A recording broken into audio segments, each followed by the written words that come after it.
Hello, everybody, and welcome to our weekly class. And today we have a very exciting topic on foreclosures. As you know, it doesn't really matter um, where we are in the world. It seems to me that wherever I travel, when I talk about foreclosure, everybody understands that foreclosure is the place where you can get the good deals, good real estate deals. It doesn't matter if you're in America, South America, Europe, Asia. Foreclosure is kind of the one of the most popular places where people know you can get the best deals, and everybody wants to know how they can participate. And because it seems like nobody really teaches you how you can win these deals at the auction. And today we're going to share some of these tips and secrets so you can be well prepared to win some of the deals for your next foreclosure auction. And indeed, the foreclosure auction is a great place to get good deals. Typically you get a 50 to 75% off of the market value. And so you can get a lot of lucrative deals at the auctions. In fact, I know some hedge funds actually specialize in buying at foreclosure auctions. And when you're buying at 50 to 75% of market value, you are already in the money, right? It's what we call you're in the money when you buy the property. So you stand to make a good profit. Now let's take a look at this video that I took recently at a foreclosure auction just a few months ago. And just without, kind of really going into details of what's going on, let's just watch the video and let's see what you can get out.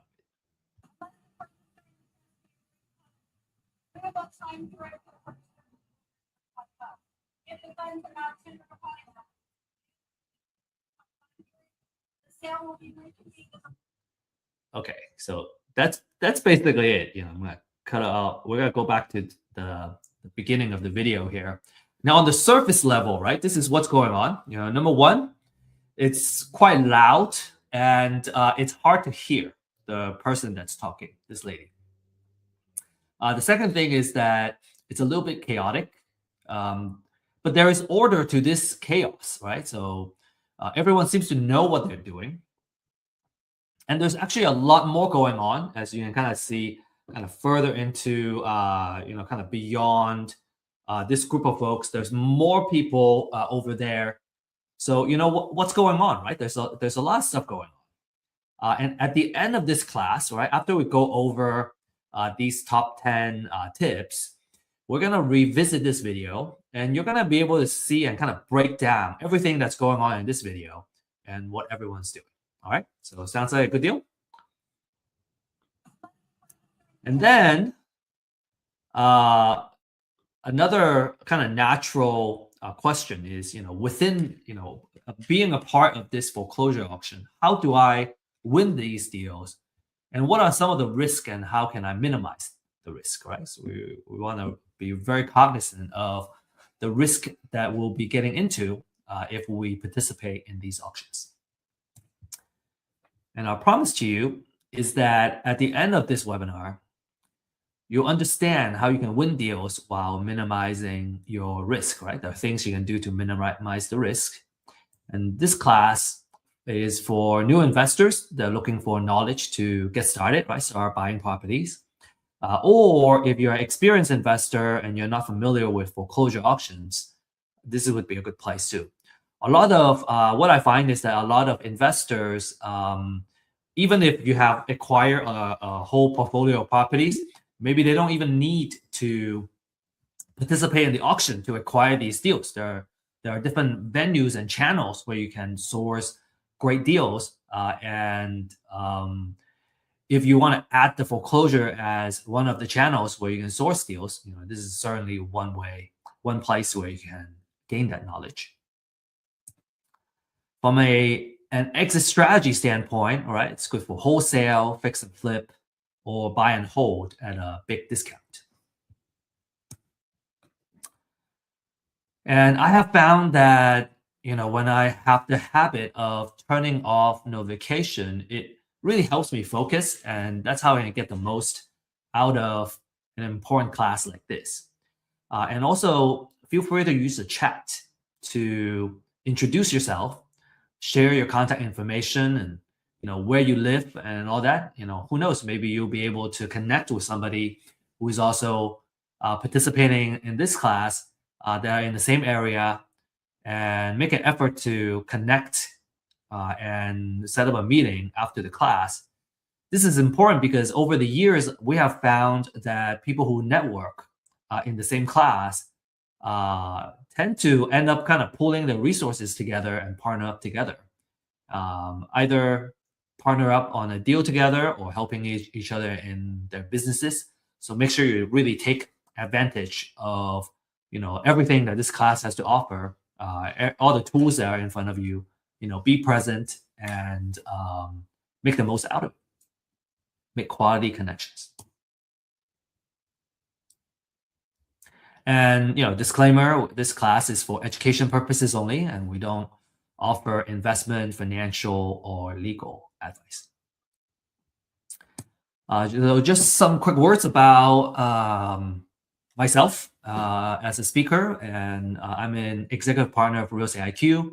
And over the years of building the company, I have acquired, kind of picked up a lot of skill sets, such as marketing and using data to come up with intelligence augmentation, and so on and so forth. So if any of these kind of topics is interesting to you, I'm very passionate about talking about some of these. And my background is in science and engineering, so a very technical background. And I was always interested in real estate, and I was very intrigued initially about the passive nature of being a landlord. Now, if you're a landlord, you may argue, "Oh, well, I have tenants and toilets. There's a lot of things I gotta worry about. It's not a fully passive role." But at the same time, when you are a landlord and you got an asset that's producing and making money for you, it's real estate as an asset is making money even when you're sleeping. And that's even also before I learned about the wealth building techniques in real estate, which makes it even more attractive as a kind of vehicle to not just make money, but to also build wealth. And so, really awesome, I guess, place for us to be here and learn about real estate investments and how we can kind of build generational wealth for our family, right? Now, the struggle I have found is that number one, it was hard to get the knowledge we need in real estate investments. It's kind of, hard to find, right? The schools they don't teach you, and then it's also hard to find the good information and data for us to do the outreach and find the deals. And then third is that it was difficult to connect with the right mentors and entrepreneurs to help us grow our business. And so those are the three main struggles we saw. And that's why we established Real Estate IQ, really to solve these problems.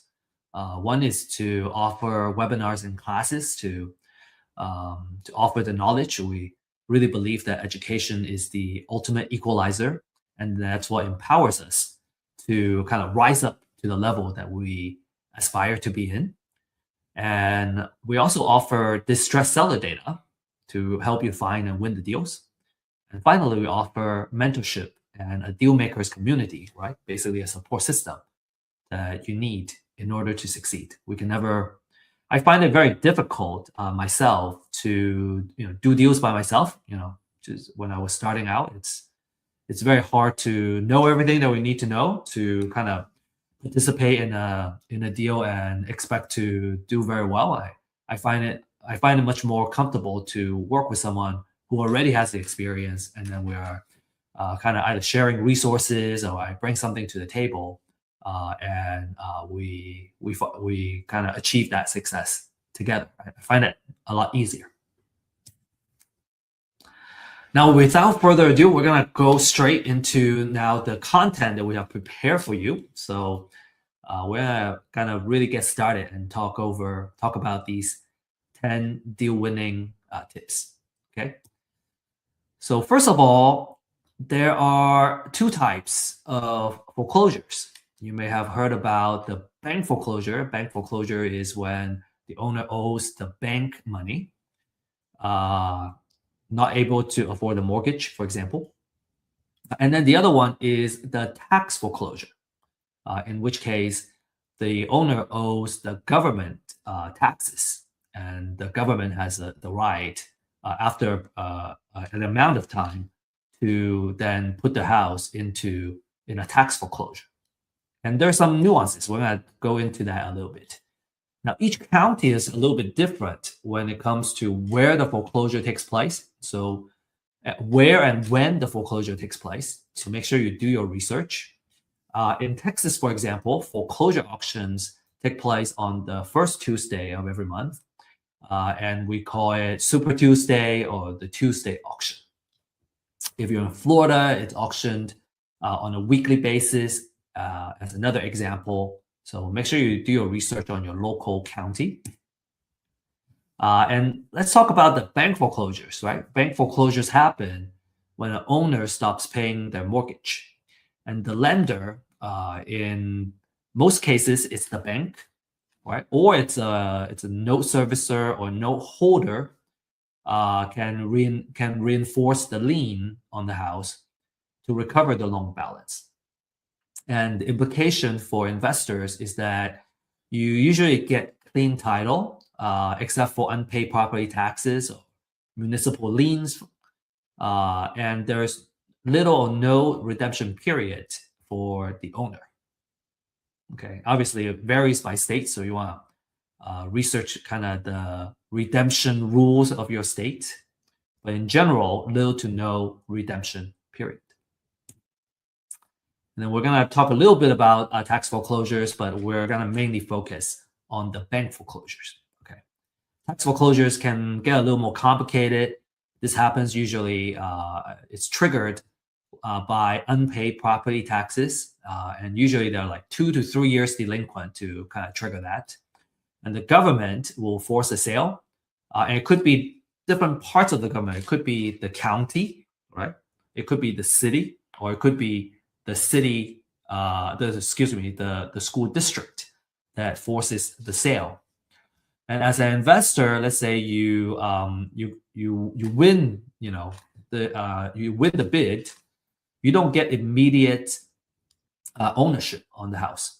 The original owner can reclaim the property, what we call within that redemption period, and that redemption period, again, also varies by state. So you want to, depending on what state you are participating in this, you want to do your thorough research. But within that redemption period, the owner can reclaim it by paying the purchase price and taxes and the penalty.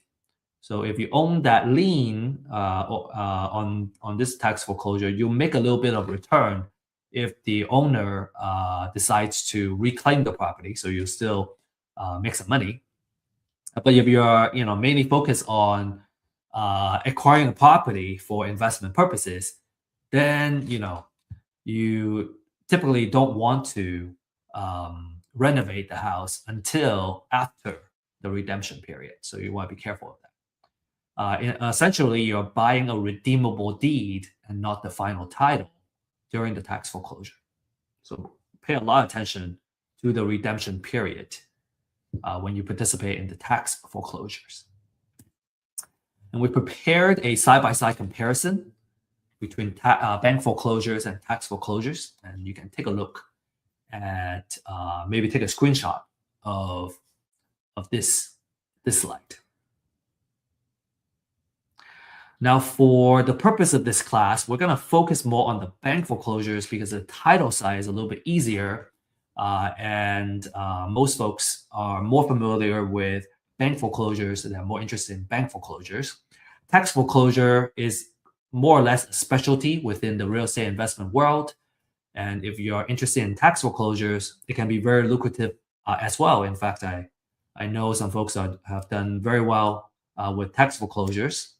And if you're really interested in that, I suggest that you seek out the right classes and education to really go deep in that before you really start participating in these tax foreclosures.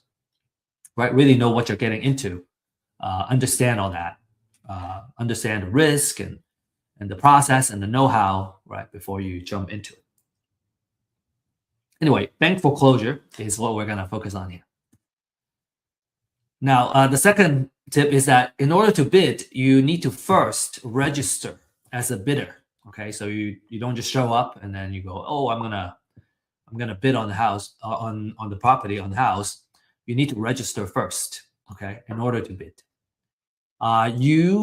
Some of you may know of auction.com or some other auction websites. Okay, so in order to, some of the houses either they are go into the auction at physically or kind of in person at the county area, county courthouse, or they are being auctioned off online as well. So auction.com, for example, or you maybe Xome, XOME.com is another example. For auction.com, in order to register as a bidder, you would need to transfer $1,000 first. And that $1,000 is refundable, but you need to kind of show that you got to put some money in the game in order to participate in the bidding. Okay, next, let's talk about the foreclosure process, right? And here we're going to focus more on, like I said, on the bank foreclosure process. So for the bank foreclosure process, the borrower becomes delinquent in terms of their mortgage payments. And usually, more than 4 months of mortgage payments, this will kind of trigger the foreclosure process. The lender would order a trustee to send the letter of demand. And when that happens, the borrower has at least 30 days to pay off the delinquent payment. Or what happens is there will be a notice of default that gets filed and an intent to accelerate the mortgage note. And then it takes about 20 days for that to happen.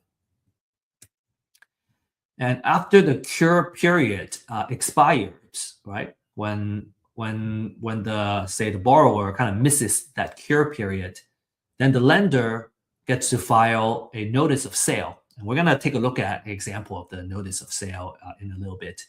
And that happens at least 21 days before the next auction. So, as an example, so let's say our upcoming auction is on the 2nd of the month, for example, and today is the 15th. Again, I'm making an example, and that's less than 21 days away. So it's not going to go into the auction in the upcoming auction, but it's gonna go into the next month's auction. So that's what the at least 21 days is. If the upcoming auction date is less than 21 days, then it's not gonna go into this upcoming auction, but the one next coming up next. And the property will get auctioned typically at a courthouse step. Again, every county is different. Some counties have it in a conference center. They have a lot of properties going to auction. Some counties, are in a courthouse, in front of the courthouse. And a lot of times it's kind of outdoors too. So like the video that I shared earlier is actually outdoors, which is why it was so loud. There was a lot of traffic, noises, and then people kind of talking over each other too. It's typically, between 10 and 4 p.m., 10 a.m. to 4 p.m. And so it's either gonna get sold to the highest bidder, or it gets reverted back to the foreclosing lender and becomes a real estate owned property, REO. Now, so why the either or, right? So typically, a lender has a minimum amount that they would specify. So if the bids are, so let's say the minimum amount is 100,000. If all the bids are under that $100,000, then the property is gonna revert and go back to the lender. But if the bids go above that minimum, in this case, 100,000, let's say the bid went up to 120,000 to the of the highest bidder, then the house is going to go to the bidder that bids 120,000 because it's already above that minimum amount specified by the lender. Okay, and if you have questions, if I didn't explain a particular concept very clearly, feel free to post your questions on the chat, and we can discuss more after, and we can discuss your questions. Okay, number 4, we gotta know how to find properties going into the auction. This is public data, public information, but it's not easy to find, right? It's the information is not easy to find. So we're gonna share with you how you can find this information. Okay, so what you want to do is to Google, and you can either Google the name of your county, notice of sale, or the name of your county, foreclosures, and usually it will pull up the right link. Some counties may be a little bit harder to find, but if you just dig in a little bit further, you should be able to find the right website and find kind of figure out where you can find these foreclosure notices. You can also find it at the courthouse. It gets posted in front of the courthouse as well, and it will be kind of on paper. You have to flip through all of them and maybe take pictures of them. If you can find them online, well, they're going to be digitized, and it's going to be a lot easier to locate the information that you need. So a notice of sale looks like this. This is an example of a notice of trustee sale. You get the foreclosure date here. What time, right? This one says it's between 10 and 4 o'clock. Beginning not earlier than 1 p.m. and not later than 3 hours later. So actually, it's between 1 and 4 p.m.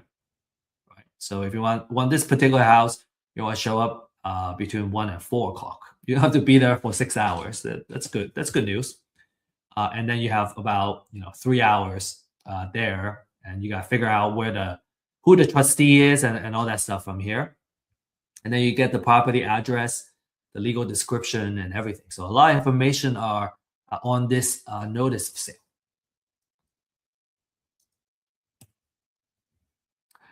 Now, if you're fortunate, if you're lucky, there may be companies in your local area that provide these foreclosure lists, right? They sell these. If that is the case, then the question is, should you pull the information yourself, or should you buy, right? Do we DIY or do we buy? Here are the kind of average monthly filings in different metro area. And if you're in a metro that are not listed here, we can cover those as well. We have a service called customized lease mining services that we go into the metro that you request, and we can pull this information for you. We can mine this information. Now, as you can see, we're talking about hundreds at least, right? For a lot of these metro area, up to 1,000, couple thousand for the bigger metro. And so there are so many filings that it's usually not recommended to do it by yourself. It just takes too much work. It takes too much time. As an entrepreneur, I would say if I spend a lot of my time mining the information, then it's taking my time away from doing the actual due diligence and kind of figuring out what the right amount it is that I need to bid on the property, which is a better kind of use of my time. All of doing this is kind of, low value labor work. It's much easier to outsource it. I have learned how to do it myself, just so I know how the work gets done, and I appreciate, the people that are doing the work, and I can kind of know how well the work is done. But after I learn how it's done, I usually don't do it because it's such a low value work. Like if I'm gonna spend 1 or 2 hours every day on this particular effort, man, I'm gonna end up doing all that, just researching and getting the information. Well, it doesn't really get me to point B, which is being able to bid on the property. So it's much easier for me to hire somebody to do all this research, and then I can do the actual intelligent work, which is the due diligence and the research it requires to come up with the right offer and the maximum bid that I would bid on any property, so I don't lose money. Okay, I hope that makes sense. Okay, make sure you focus your time on high value activities. Some examples of high value activity is lead generation, marketing, due diligence, contacting distressed sellers, for example. So here are some key elements, right? Speaking of purchasing, if we're gonna buy a list, like what does a quality list look like? So these are a couple of quality information. From a property information standpoint, you want to know who you want to really important is to know the trustee who's gonna be auctioning off the property. Actually, I'm gonna be sharing that as one of the tips later on. Right? You want to know the trustee. And then you want to know the property information, right? Sometimes having the address. What's weird with these foreclosure filings is that not every property's address is on the filing. Sometimes it's just a legal description. So you have to go and research and figure out what the address is and what the zip code is. Sometimes I want to only focus on a particular zip code or a particular city because that's the area that I want to focus on purchasing deals on. And it's much easier if that work is already done, and then I just focus on the filtering, right? And focusing my attention on the deals that I want to bid on. Subdivision, legal description, and the characteristic of the property, like bedroom, bathroom, square footage. And then some of this financial information is interesting too, because it kind of gives you the insight on the property and what's going on with it. As an example, if the house was recently purchased and they still have a very high unpaid balance, I would know that the lender typically would be unwilling to take a loss and accept a low bid. And so typically they would want to they are willing to take a loss, but not a huge loss. Versus if a house has been, I guess, if a mortgage has been kind of performing for the past, let's say 10, 15 years, and there has been a lot of equity that has built up, number one. And number two, the borrower has been paying quite a bit of interest. That gives the lender more room, more margin to have a lower minimum bid amount, as an example. So some of this financial information is useful. Okay. Number 5, let's talk about our exit strategies, and we're gonna just talk about the top 3 exit strategies, which is wholesale, fix and flip, and buy and hold. And depending on which exit strategy you have, you're gonna come up with a maximum allowable offer. So number 5 and 6 is kind of related, right? Based on your exit strategy, you're gonna have your maximum allowable offer that you can bid for each property. And we're going to talk about buy and hold first. Okay, so let me share an example. Some of you may have seen this slide before. We shared this as an example in couple of our classes to really home in on the buy and hold strategy. So for buy and hold strategy, what we want to do is to follow the 1% rule of thumb. And basically, that 1% says that our monthly rent should be at least 1% of our total overall investment for the property. So if I put in $250,000, I want to make $2,500 a month at least. Now, the way we do that is we want to come up with an estimated rent, and that's by doing a comparative market analysis, right? So I want to know in the area how much the rent is going for in that typical area. So let's say it's giving me $2,500 a month right now. That means the most I would invest in a property is $250,000 to fit that 1%. Okay, so I kind of back myself into this. And in this example, if the repair budget, right, how much it costs to kind of fix up the house is $20,000, then the most I would offer is $230,000 because I got buy it for $230,000. I have to add $20,000 to fix up the house. The total out of pocket is $250,000, or total investment is $250,000, and then it's covered by the 1%, right? $2,500 rent. You may have a question about wholesale fee. We're going to talk about it when we talk about wholesale, but this is what the number will look like. Now, in the next slide, we're going to go over this, why this 1%, right? Why that 2,500?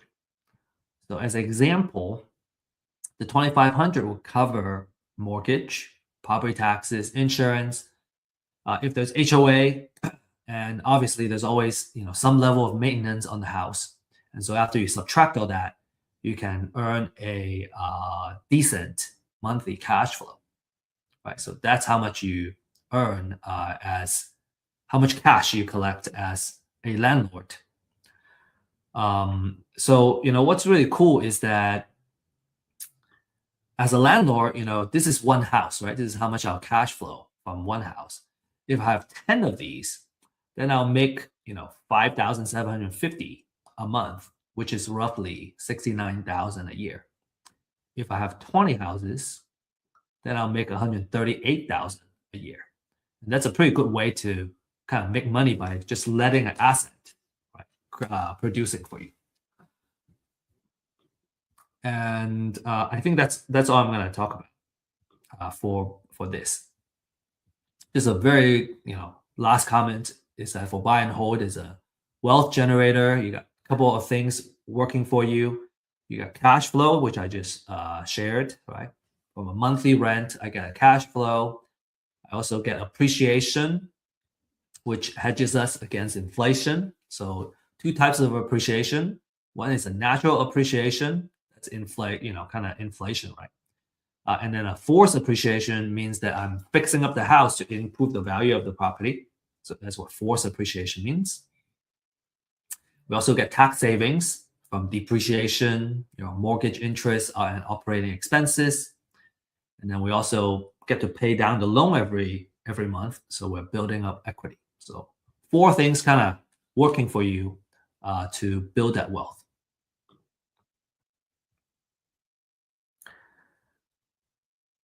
Next, let's talk about fix and flip, right? That's a 70% rule of thumb. And let's talk about how to apply it to fix and flip deals. So in this example, let's say the after repair value is 500,000. So what that is I gotta run a comparative market analysis, right? Which is figuring out how much the houses around me are selling for in their kind of pristine condition. And let's say in this case, all these houses are telling me that you can sell it for 500,000. Then we do the 70% rule, multiply this by 70%, then we get 350,000. And then if we subtract the repair budget, then we get our distress offer. So again, to kind of go back from the bottom up is that we buy at 280,000, we put $70,000 in it, so the total amount invested is 350,000. Then that's the 70% of what the after repair value is. And for completeness, we're gonna also kind of explain what the 30% is. You may have seen some of these slides in some of our classes. We like really kind of discussing these models, and sometimes repetition is great because it takes several times to really kind of understand the model. And so, so again, if you have seen these slides, feel free to skip it if you would like, or just kind of keep listening to it, and because maybe just hearing it several times is gonna, I guess, improve the understanding of these different kind of models and how do we come up with this offer, because the maximum allowable offer as a concept is one of the most important things in real estate investment. It makes sure that you don't lose money, right? By understanding how the money work, how the numbers work. Okay, so let's talk about, okay, if it's a 70% rule, what happened to the other 30%? All right, so we're going to talk about that 30%, okay? And which part is actually our profit. So as an example, 30% of that 500,000 is $150,000. Now there are closing costs. When we're fixing up the house, we have holding cost and maintenance, right? There is utility fees, right? Utility bills. You have there's a HOA. You gotta pay HOA. You gotta pay taxes. So all kinds of money that you gotta pay to hold the property. And then closing costs includes agent commission and title insurance. Another holding cost is home insurance while you're holding the property. And then you have financial costs, right? So usually when you're buying a property for fix and flip, you are leveraging. You use some kind of hard money or private money leverage. And because of that, it's a short-term loan that has a relatively higher interest that allows you to get financing without the stringent requirements from the bank. So you can leverage someone else's money to make money. And a lot of folks are very glad to kind of pay for this additional financial cost because you get to kind of leverage someone else's money to make this profit. And if you run the math, you see that a certain amount of leverage actually makes sense for those that kind of embrace debt and embrace good debt to produce profits. So without diving too much into it, let's say you get financing from a hard money lender or private money lender to do the fix. Well, you have to pay the interest and on the money that you borrow, and also the fees that you incur. And so let's say you subtract all that. Well, you still make a good, $90,000, which is a very handsome profit. And that's a fantastic return for just one project, right? So imagine doing 2 projects or 4 projects a year. Fix and flip as a business can be very lucrative. And last but not least, I want to talk about the wholesale model.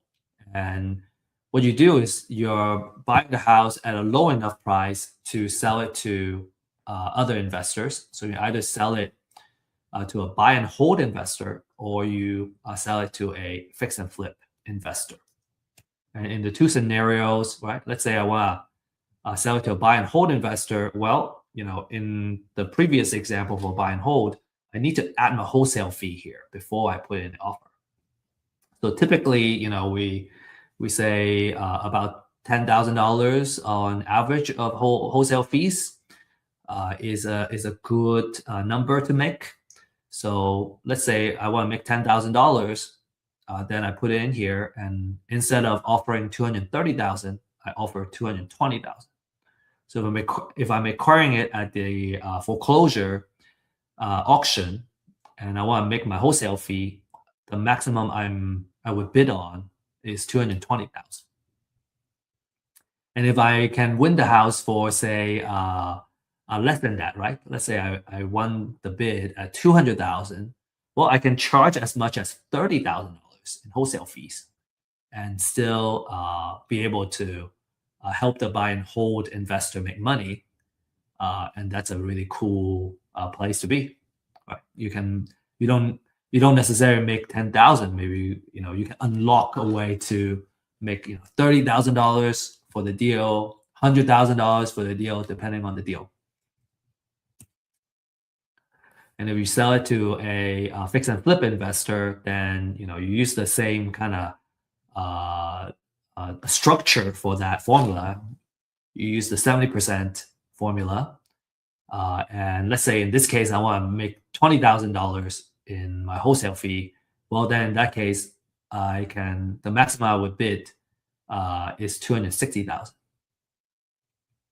Or again, if I won this deal at 200,000, well, then I can make a wholesale fee of $80,000, and the fix and flip investor can still profit, and they don't mind. They will still appreciate a good deal. And so as a wholesaler, you can see that you might be able to kind of make a lot of money on one deal if you acquire it at a low enough price. Cool. I hope that makes sense. Again, if you have questions, feel free to ask questions. And we have weekly office hours that you can join if you prefer like a one-on-one kind of let's go over the actual numbers. Now, another thing I want to kind of share with you is that these numbers are kind of idealized numbers, right? In real life, it's not that pretty and all well-rounded. And there are some fees here and there, right? That changes the actual number. And so in a real life case, you may see that the numbers may look slightly different. And that's natural. We're just trying to kind of simplify the concept into something that's easy to understand. And in a real life case, based on the different kind of fees and what the situation is, what the interest rate currently is, and so on and so forth, the actual number is going to be different. But what I think these examples serve really well is that by understanding the 1% rule of thumb for buy and hold and the 70% rule of thumb for fix and flip, your 99.9% of the chance of the cases, you always make money, right? You won't lose money if you do the right things and you follow this formula.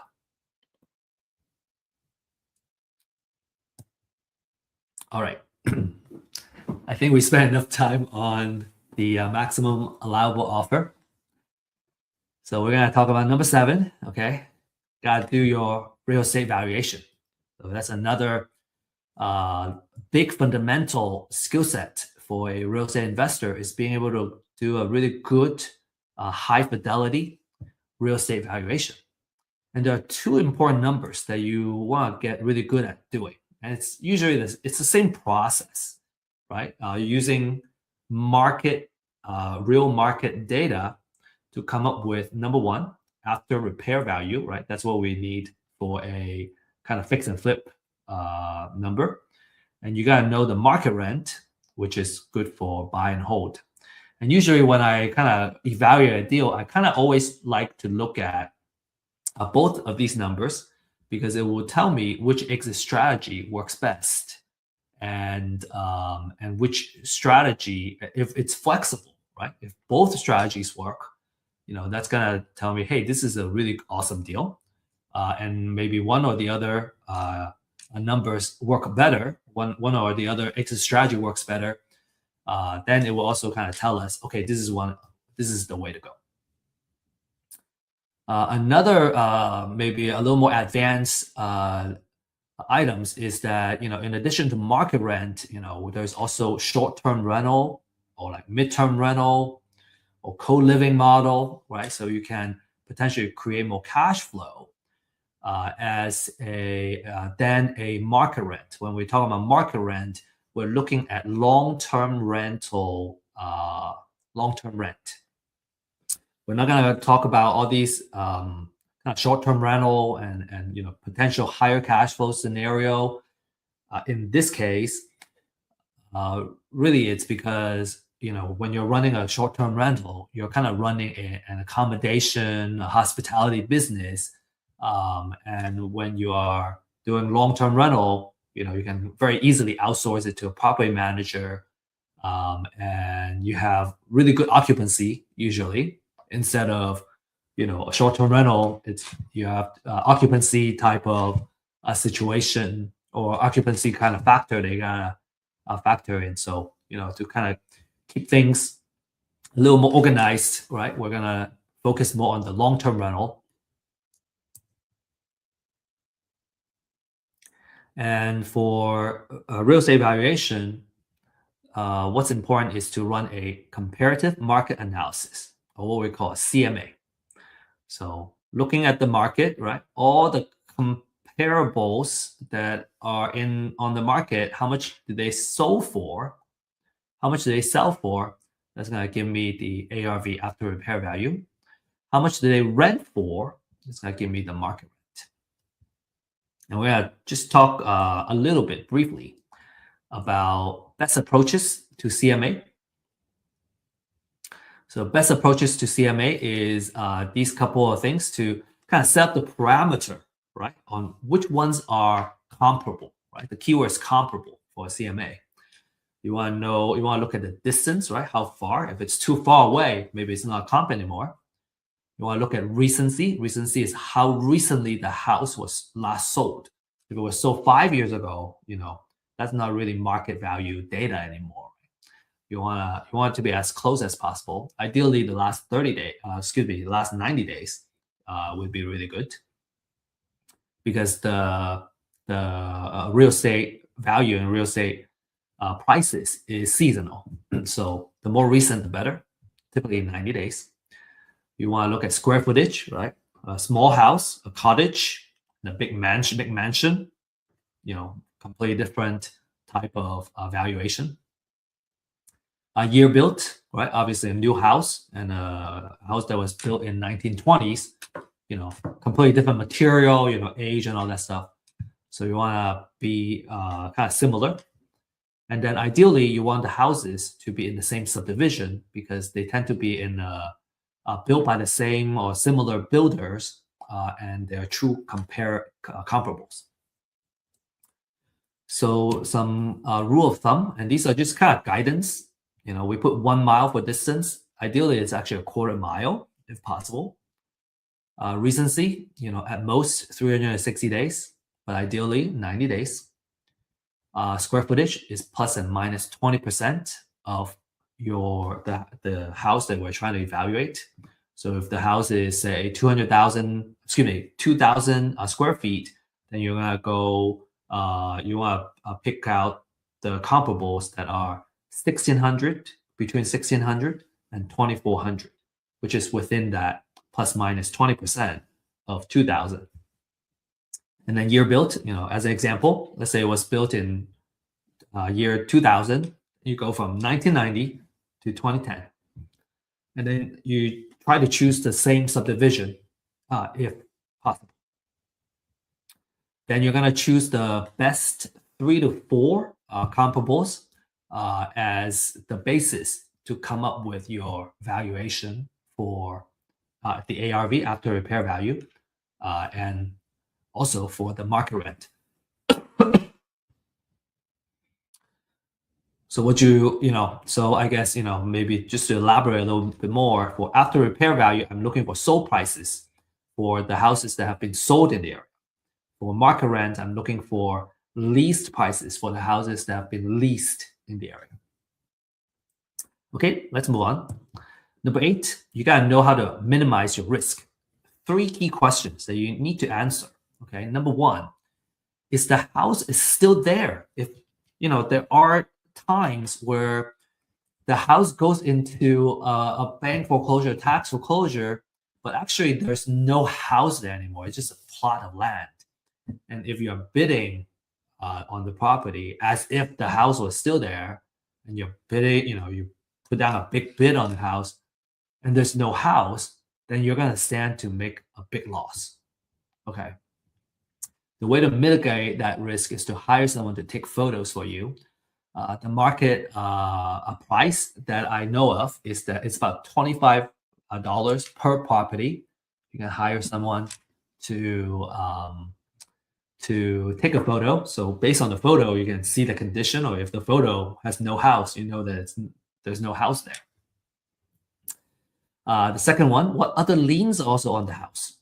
Okay, so some key questions like, is the auction is it auctioning off the primary lien, or is it auctioning a secondary lien, right? Are there IRS liens and property tax liens, more senior liens on the property? So those are the things that you want to know, and you understand the seniority of the liens, so that you would know, if you end up, buying the property, is it now a clear title, or is there senior liens that I got to pay off before I can take title to the house? As we mentioned, municipal liens, right? Tax liens, they are more senior than the bank foreclosure liens. So you want to make sure you do those properly. And the answer to that is called a title research. So the market is kind of going for, I think a title company would charge around $200 on the title research. We offer that title research service for $40 to $75. The reason is that we are really focusing on doing research for the purpose of bidding on foreclosures, and we're not going as steep in terms of going 30-year research on a property per se, because it's not needed for the purpose of foreclosure auctions. So we are pricing it at between 40 to 75 per research. And then number 3, how much does it cost to fix the house? So if you have the photos, you can at least kind of see the exterior of what's needed to be done on the house. And this is something that you have to take a risk on, because you can't walk the house and come up with a rehab budget. And so you have to kind of really do some rough estimation on how much it would cost to fix up the house, because remember, the rehab budget is part of your formula for your maximum allowable offer. Okay, so those are the 3 main questions you really got to answer before you bid on the house. Okay, all right, number 9. We got to know which trustee will be auctioning the property. Because if you really want to participate in the auction of a property, you're going to need to know who the trustee is. Where are they? When they show up, you got to know where they are, because sometimes they just kind of show up, they start auctioning, and maybe there are some auctioneers that are very loud and kind of really try to get as many people to participate as possible. But some trustees, different style, they're just reading off of the disclaimers or whatnot, and you really need to know where they are, and when they show up, you better be there, so you don't miss the chance of bidding on the property. Okay, so that's very important. You want to know what time frame they're gonna get bidded. The property is gonna be auctioning, and who the trustee is, and kind of when they show up, you gotta be there. And number 10, you want to have cashier's check ready, and get them ready and bring them with you. Experienced foreclosure bidders usually come with cashier's checks in different denominations. Okay, they have 50K, 30K, 20K, 10K. I think at least 10K, right? Let's say you have a lot. You still want to have, at most a 10K denomination. As an example, let's say you only have $100,000 in the cashier's check, and the property that you want to bid on turned out to be 70,000. Well, because you don't have, you can't break it up. You have to give them the 100K cashier's check. Well, now you have an extra $30,000, which is the difference. It's stuck with the courthouse, the county, for several weeks before they can get the money back to you. So what that means is now you have $30,000 that have been sitting around not producing for you. So usually for the experienced folks, they have these denominations. So let's say it's 70,000. Well, I got the 20K, I got the 50K, and then now I'm good. I can use the rest to bid on another property if I want.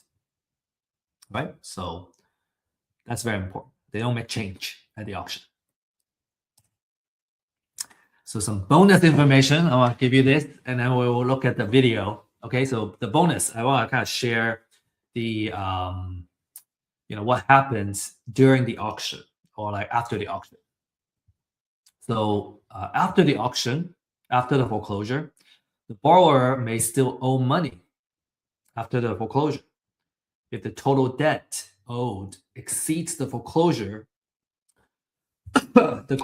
price, the lender may seek a deficiency judgment and go after the borrower. Okay, so the borrower may, in this case, they either owe money or they have to declare bankruptcy, right, in order to kind of deal with that. A bank foreclosure wipes out secondary liens, right, second mortgages or junior liens with proper notice, but it doesn't eliminate debt. So these lenders can still go after the borrower. And then federal, state, and local tax liens will survive. And so you need to pay them when you win the bid. So make sure you do the title searches properly. All right, so now let's play this video again. I got this this video back, and then we're gonna really talk about a little bit more nuance of what's going on. Okay, so it's just a 10-second video, I think.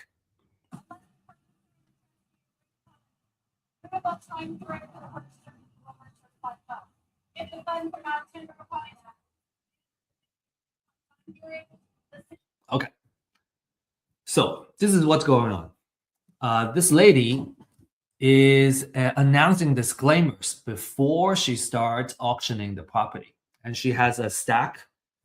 She actually has, this I guess a binder with different properties that she's auctioning off, and she's gonna read it off one by one as we go, and then the folks that are sitting on the other side, they're the ones that are gonna bid on the property if it's the right property that they want to bid on.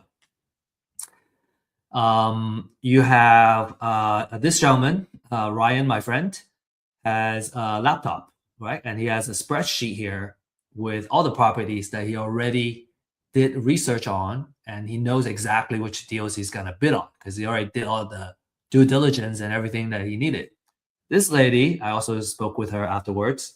She has a paper version, and then she has highlighters and everything, right? And she's striking off the properties and kind of notating them as the auction happens.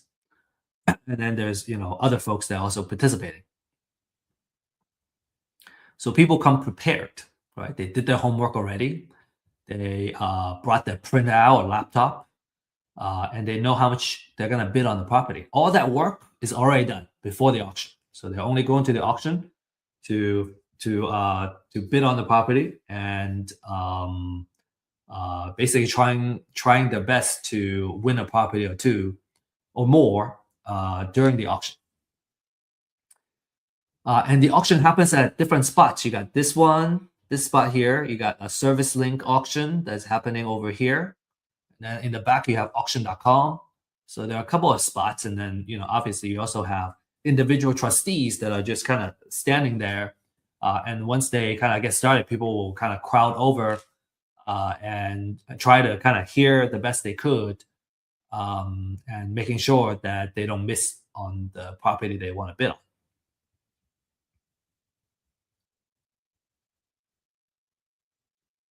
Okay.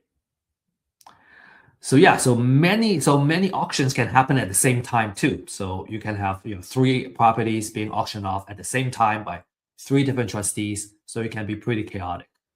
And if you really want to go and like you want to cover your bases, you want to have several folks that are on your team, on the same team, going in there and bidding on these properties. Okay, cool. So again, if you got questions, find us at our office hours. Find me at our office hours, and we'd love to answer your questions. All right. To recap, we have gone through the foreclosure process. We talked about the different type of foreclosure, and then we talked about how you can find and evaluate deals and all the due diligence that you need to do to minimize your risk, and then all the different things that you need to do in order to participate effectively in a foreclosure auction. So next, you may be wondering how you can get started. So let me just kind of share with you some success cases of our clients, our users.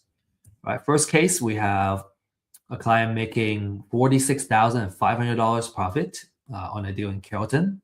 He actually is kind enough to share the address of the property as well. And all these are kind of title company escrow printouts that he's able to share. So the second deal, 85,000. Next deal, 88,000, almost 89,000. So there's a lot of profit if you know how to win properties and win deals. There's you can make a great living, and you can also build wealth in the process. A lot of times our clients will kind of leverage, use these profits to purchase properties to hold and build wealth. So you might be wondering, how do I get started? Okay, so for those of you who are ready to take action, this is what we recommend that you do. Number one is you get a foreclosure list. The more research that's been done, the better. So you can, get firsthand data, exclusive research, and everything that you need to know about the houses that are going into foreclosure. For a limited time, there is a disruptive pricing that I'm sharing here. This price is not going to last a very long time. So, there's a QR code here that you can scan and take advantage of it. And then number two, I highly recommend finding a mentor coach, having that one-on-one attention to walk through how to do these deals. I personally find it extremely useful. I don't even know how to do it another way. It seems to me that when it comes to kind of these high value, high ticket deals, just having someone to walk you through it, someone that you trust, obviously, to kind of walk you through the first couple of deals until you learn the rope. I think I would even argue that it's necessary, like, having someone that kind of hold your hands and kind of show you the way. So we have a deal accelerator program that if you choose to participate, that's what we designed the program to do, is to give you that one-on-one hand holding and training and mentorship to get the deals done, get a couple of deals under your belt, and then you become a deal partner where we do deals together. This program is more appropriate for those that have already been through a training and coaching program and need more one-on-one attention in order to make a deal happen. So just kind of keep that in mind.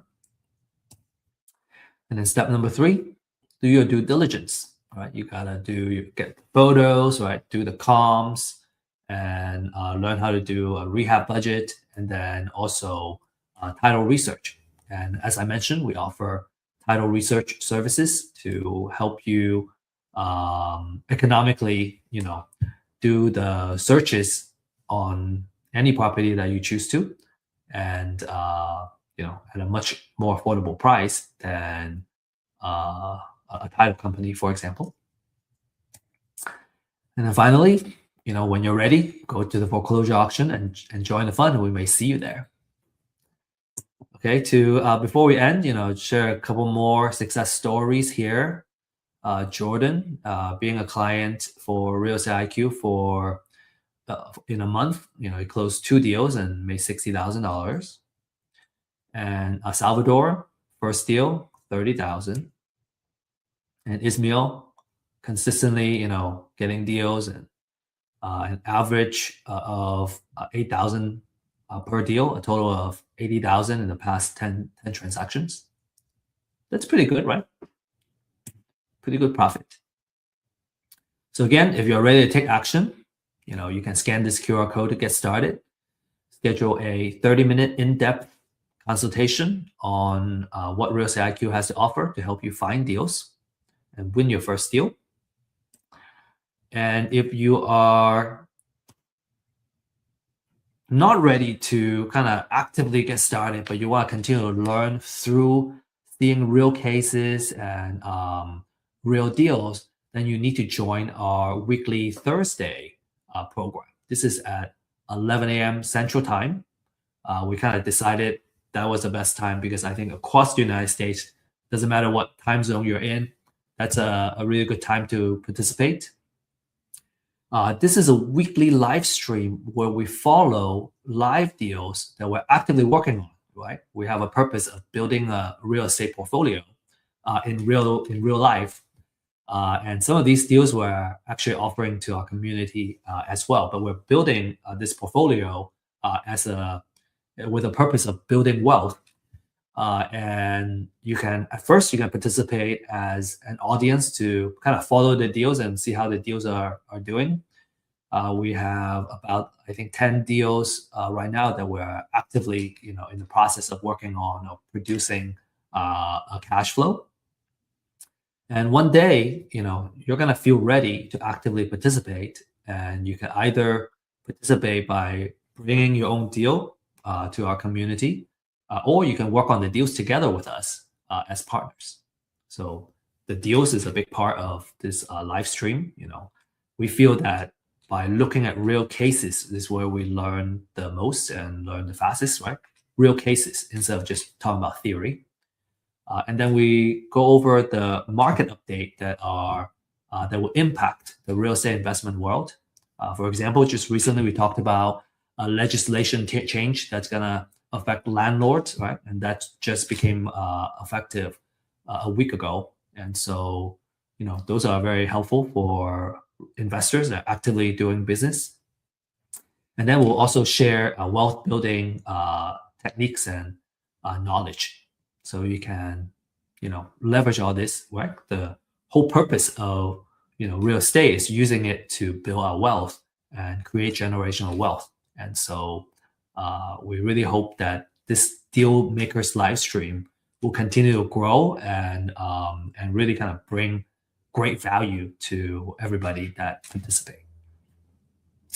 And with that said, I want to say best of luck and happy investing. And if you have any questions, feel free to join our events and our office hours. Oh, I forgot to mention, we don't have a slide on the office hour. Our office hour is on Fridays at 9:30 a.m. Central Time.